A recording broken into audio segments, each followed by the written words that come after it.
Oi, gente, tudo bem? Hoje eu vou contar pra vocês como eu aprendi a falar inglês fluentemente antes de vir para os Estados Unidos. Presta atenção nessas dicas que podem te ajudar na sua jornada de aprender a falar inglês. Mas nesse vídeo de hoje eu não vou ficar sentada aqui o tempo inteiro. Eu preciso levantar, então eu vou te levar, a gente vai andando e conversando. Aos 9,5, 10 anos de idade, eu achei uma série chamada Buffy a Casa Vampiros. Essa série só tinha episódios dublados, até o ponto que a TV não passava mais os episódios avançados da série, passava até a terceira temporada, se eu não me engano, e eu fiquei sabendo que tinham mais temporadas.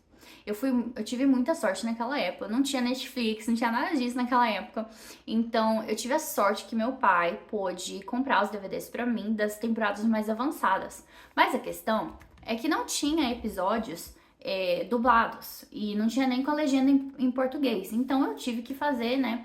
Eu era muito fã, então eu fiz o sacrifício, né, de assistir a série em inglês, o áudio em inglês com legendas em espanhol. Eu não entendo nada de espanhol.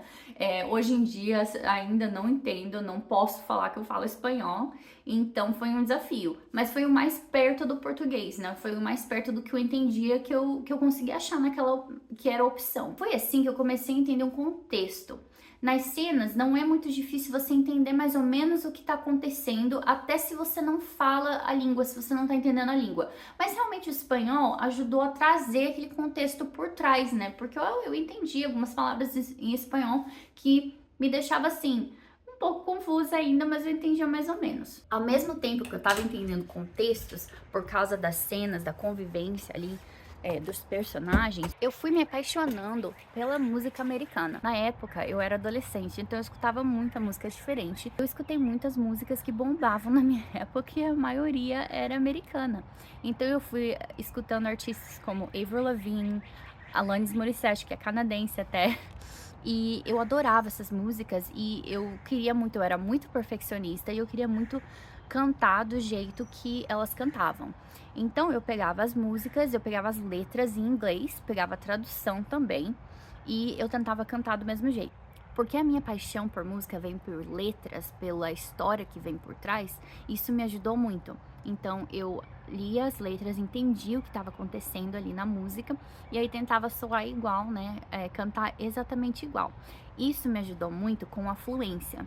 Eu aprendi há muitos anos atrás que certas línguas diferentes treinam os seus músculos, né, o seu maxilar de uma forma diferente. Então é por isso que algumas pessoas ainda vão ter um sotaque depois que eles aprendem uma língua diferente. Tem sotaques que nunca vão embora por causa do jeito que você mexe o seu maxilar, a sua boca para línguas diferentes. Porque eu aprendi tão nova e eu aprendi cantando também, até porque eu não canto nada, gente. Coitado do meu pai que me escutava cantando a tarde inteira em casa. Mas porque eu aprendi tão nova e com músicas, eu quase não tenho sotaque. Tem gente que nem percebe o meu sotaque até eu falar que eu sou do Brasil. Então, a combinação de contexto, né, do cotidiano, de assistir um filme, uma série, mais a música foram essenciais para eu realmente aprender os básicos do inglês. Mas aí tem uma das partes mais importantes, que é a escrita, é você saber ler e escrever em inglês. Essas foram as minhas maiores dificuldades, porque você aprender a falar, você aprender a escutar, não quer dizer que você sabe escrever. Então eu era analfabeta em inglês. Bom, quase analfabeta, né? Pelas letras eu já entendi algumas coisas, né? Mas realmente a minha capacidade de escrever e compreender não era muito boa. Então, nessa época, eu fui para CNA em Campo Grande, é uma escola de idiomas, e estudei o último ano de inglês lá, o mais avançado, para aprender a compreensão, a escrita melhor. Isso me ajudou muito. Depois disso, eu fiz o TOEFL, que é um exame internacional de inglês para escolas poderem ver a sua fluência, a sua compreensão da língua inglesa. Então eu fiz isso porque eu já sabia que eu estava vindo para os Estados Unidos. Tirar o TOEFL me permitiu entrar numa faculdade americana.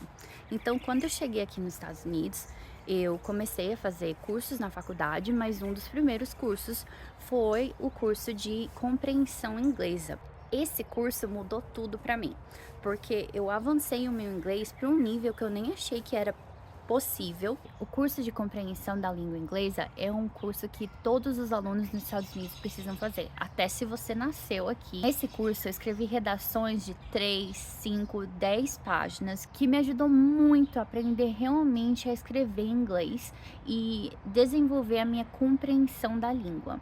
Eu não teria conseguido empregos em empresas globais e multinacionais aqui nos Estados Unidos se não fosse pela minha compreensão e a minha habilidade de falar, de escrever e-mails em inglês com tanta fluência. Então a minha jornada demorou, sabe? Se inglês não é a sua língua natal, você não tem como aprender assim do nada em pouco tempo. A sua compreensão vai aumentando com mais experiência que você tem por aqui. Eu passei por muitas histórias engraçadas até de não entender a língua exatamente e tentar achar o significado, tentar entender não só significados de palavras, mas significados de cultura, né? Tem expressões que a gente fala aqui que não são faladas em outras línguas, que só fazem sentido aqui por causa da história do país, por causa da história das palavras e o cotidiano também, né? A gente sabe que com gerações novas tem significados ou ressignificados de palavras antigas.